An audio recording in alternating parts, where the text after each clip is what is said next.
লেপে নিচ্ছি। সব কিছু সুন্দর জিনিস দেখতে ভালো লাগে, তাই না?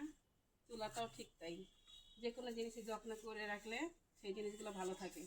সে মানুষের ভালোবাসা হোক আর এই মাটির চুলাই হোক, যেটাই হোক না কেন, এই যে লেপতেছি কত সুন্দর লাগতেছে দেখতে, তাই না? পরিষ্কার লাগে, রান্না করতে ভালো লাগে, মন থেকে একদম ফ্রেশ লাগে। ভাবলাম যে আজকে একটু লেপে রাখি। আগে তো আমি পারতাম না বন্ধুরা চুলা লেপতে, এখন শিখে গেছি। রাতের খাবারের জন্য রান্না করব। হাত তো ধুয়ে যায়, তরকারি কাটতে চুলা লেপা শেষ।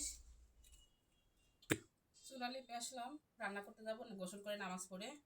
এই যে এদিকে মাছ রেডি করে রেখেছি। মাছ এটা কি মাছ বলে? সরপুটি। সরপুটি, হ্যাঁ।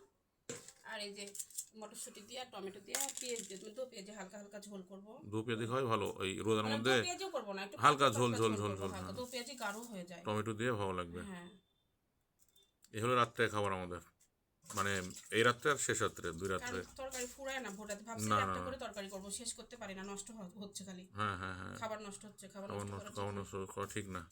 সবাই ভালো থেকো বন্ধুরা, কাটাকাটি করে রান্না করতে চলে যাই। আর তুমি রান্না করো, আমিও যাই, হ্যাঁ। হ্যাঁ, যাও। তুমি রান্না করে নাও, আর ইয়া করো, ঝালটা একটু কম দেবে, আর যেন হ্যাঁ, গ্রেভি হয়, সুন্দর লাগে, ঠিক আছে একটু না? পাতলা ঝোল করবো, হ্যাঁ? পাতলা ঝোলই করো, খুব গাঢ় ঝোল করবো না। এটাই।